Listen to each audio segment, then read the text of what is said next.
प्रतिष्ठा व इथे उपस्थित तमाम शिवभक्तांना शिवजयंतीच्या शिवमय भगव्या शुभेच्छा। प्रति प्रचंड लेखे व वर्धीनु विष्णू वंदिता शहा सुनो शिव सैशाय मुद्रा भद्राय राजते। मुद्रा छत्रपती शिवरायांना, रयतेच्या राजाला, ज्याच्या भक्तीला जोड नाही, शौर्याला तोड नाही, गोठांग आहे सागरा समान, ज्याचे छत्र म्हणजे त्या आभाळा समान, मराठी मनातला धगधगता स्वाभिमान आणि काळीज आहे सह्याद्री, ज्याला शंभूचा अभिमान। महाराष्ट्राच्या देवाऱ्याचं पहिलं स्थान। आज मराठ्यांचा भगवा असमंत आहे, कृपावंत आहे, दयेचा वसंत आहे, जिच्या कुशीतून स्वराज्याचं देखणं स्वप्न उदयास आलं, त्या राजमाता राष्ट्रमाता मासाहेब जिजाऊ। परमुलखामध्ये राहून स्वराज्य निर्मितीचं स्वप्न पाहणारे स्वराज्य संकल्पक शहाजीराजे भोसले।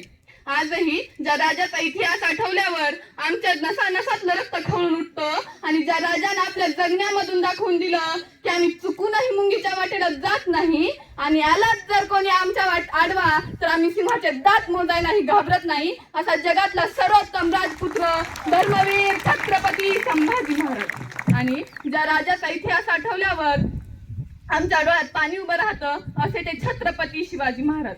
आज माझ्यासारखी एक सामान्य मुलगी या ठिकाणी बोलू शकते, ज्यांच्यामुळे खऱ्या अर्थाने स्त्रियांना शिक्षण मिळाले, त्या स्त्री शिक्षणाचा पाया सावित्रीबाई फुले।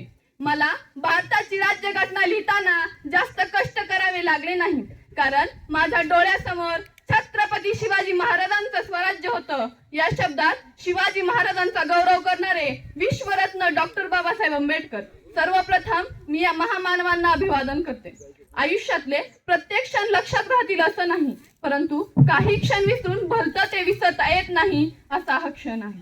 16व्या शतकात आजच्या दिवशी शिवनेरीवर एक तारा चमकला, शिवनेरीवर तोफांचा गडगडाट झाला, एक आरोळी त्या सह्याद्रीच्या कड्याकापर्यंत दुमदुमली। अरे माझा राजा जन्मला, शिवबा जन्मला, दीनदलितांचा कैवारी जन्मला, दृष्टांचा सहारी जन्मला, अरे माझा राजा जन्मला।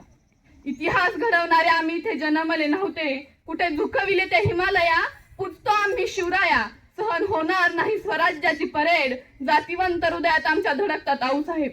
विसरलो नाही आम्ही लाखो मावळ्यांचे बलिदान, शंभूराजे आठवले की डोळ्यातले अश्रू आपोआपच गळतात। अरे जिथं परती पावलं आमची त्यात इतिहासाच्या वाटा, वाकत तर नाही पण मोडणारही नाही मराठा। परंतु मराठा नेमकं म्हणायचं तरी कोणाला? अहो, जो मरेल पण शेवटपर्यंत मागे हटणार नाही तोच खरा मराठा, मग तो कुठल्याही जातीचा असू द्या किंवा कुठल्याही धर्माचा। आज आम्ही ते शिवजयंती साजरी करत आहोत। शिवजयंती का आणि कशी साजरी करावी हाही एक महत्वाचा मुद्दा आहे। जयंत्या सर्वांच्या साजऱ्या होतात का हो? आपल्याही होणार आहेत आपण मेल्यावर। जी व्यक्ती रयतेसाठी जनतेसाठी जगली ना, त्यांच्या जयंत्या साजऱ्या होतात। तुळजाभवानीच्या आशीर्वादाने, जिजाऊंच्या मार्गदर्शनाने आणि लाखो मावळ्यांच्या साथीने शिवरायाने हिंदवी स्वराज्य स्थापन केले। त्या क्रूर गुलामीच्या काळात एक सौदामिनी गडाडली, जिच्या उदरी शिवराय नामक झंझावट जन्मले। छत्रपती बनून स्वराज्याचे तारणहट झाले। शिवराय घडले कारण संस्कार जिजाऊंचे होते। आज शिवरायांनी 18 पगड जातीच्या मावळ्यांना सोबत घेऊन हिंदवी स्वराज्य स्थापन केले। त्या काळचे मावळे एकनिष्ठ होते। आजकालच्या मावळ्यांची काय परिस्थिती आहे हो? डॉक्टर बाबासाहेब आंबेडकर फार छान शब्दात लिहून सांगतात, लाज गरिबीची बाळगू नका, लाज आपल्यामधील दुर्गुणांची बाळगा। आपल्यामध्ये जे काही दुर्गुण आहेत ते काढून टाकले पाहिजेत आणि राष्ट्रहित जपले पाहिजे। शिवराय निर्व्यसनी होते म्हणून ते प्रत्येक ठिकाणी यशस्वी झाले। आणि आजकालच्या तरुण पार्टीची काय परिस्थिती आहे हो? आजकालची बहुतांशी तरुण पार्टी 31च्या रात्री गडकोट किल्ल्याच्या पायथ्याशी डर्टी मनाने जर पार्टी करत असतील ना, तर त्यांची घरटी सुरक्षित राहतील का? हाही एक महत्वाचा चित्त प्रश्न आहे। ताकद तर सगळ्यांच्याच मनगटात होती हो, ताकद तर सगळ्यांच्याच मनगटात होती, पण स्वराज्य स्थापनेची इच्छा फक्त आणि फक्त शिवरायांच्याच रक्तात होती। शिवरायांनी अनेक लढाया जिंकल्या, गड किल्ले जिंकले म्हणून ते युग पुरुष झाले असं नाही। शिवरायाने सरजामशाहीवर पहिली पट डागली होती। सरजामशाही म्हणजे नेमकं काय हो? सरजामशाही म्हणजे त्या क्रूर गुलामीच्या काळात शिवरायाने सरजामशाहीवर पहिली पट डागली। सरजामशाही म्हणजे नेमकं काय हो? त्या क्रूर गुलामीच्या काळात स्त्रिया नवर मारण्याची साक्षात लहर, प्रजा कोणाच्याच गणतीत नव्हती, माणसं म्हणजे ओझ्याखालची गाढवं होती आणि त्या परिस्थितीत शिवरायाने हिंदवी स्वराज्य स्थापन केले। आणि आम्ही त्यांचे नाव कुठं दिले हो? बिड्यांच्या पाकिटांना, सिगारेटांच्या बंडलांना। आज महाराष्ट्राची परिस्थिती काय आहे? घरापुढचा सडा गेला आणि घरामध्ये राडा झाला. घरापुढची रांगोळी गेली आणि घरातली माणसं रंगून झालीत. आज आईची मम्मी झाली, मम्मी रम्मी खायला लागली. आज बाबाचा डॅडी झालाय, बाप ब्रँडी प्यायला लागलाय. या मॉम पॉपच्या जमात आमच्या लेकरांचा लॉलीपॉप केव्हा झाला हे आम्हाला समजले नाही. ही तर फार मोठी शोकांतिका आहे ना हो. असं वाटतं भले पहाटे उठावं, त्या रायगडाच्या पायऱ्या चढाव्या, या अंतकरणातून काळजातून साथ घालावी, म्हणावं, विचारावं, सांगावं की राज कशी पकडली हो तुम्ही बलाढ्य ढाल आणि तलवार. आज हा तुमचा मावळा साधा चहाचा कप उचलताना हात लटलट कापतोय राजा. तुम्ही स्वराज्य वेळे राज्य वेळे होतात. आज हा तुमचा मावळा पाण्याची तहान बियर पिऊन भागवतोय राजा. कशी सांभाळली हो तुम्ही एवढी मोठी प्रजा आणि मासाहेब जिजाऊंची आठ.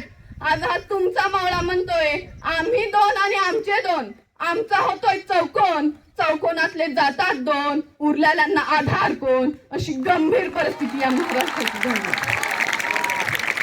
रायगडाच्या भिंतीमधून दारूचा वास येतोय राज आणि 31 डिसेंबरला हा तुमचा मावळा दारूच्या नशेत झुलतोय राज. बघा या महाराष्ट्राची परिस्थिती काय झाली राज. रायगडावर उभारली तुम्ही शिवराष्ट्राची गुढी, तुम्ही नसतात तर सडली असती हिंदूंची मडी. तुमच्यामुळे पाहतोय आम्ही देवळाचे कळस, तुम्ही नसतात तर नसती दिसली अंगणात तुळस, नसती दिसली अंगणात तुळस. श्वासात रोखुनी वादळ डोळ्यात रोखली आग, श्वासात रोखुनी वादळ डोळ्यात रोखली आग. देव आमचा छत्रपती एकटा मराठी वाग, एकटा मराठी वाग. चौथीच्या पुस्तकात आम्हाला सांगितलंय की शिवरायाने अफजल खानाचा कोथळा फाडला, शाहिस्तेखानाची बोट कापली. पण शाहिस्तेखानाची बोट कापली याच्या पुढचा इतिहास कोणी लिहूनच नाही ठेवला हो. पण याच्या पुढचा इतिहास स्वतः खानाने लिहिलाय. खान आपली एक रोज डायरी लिहायचा.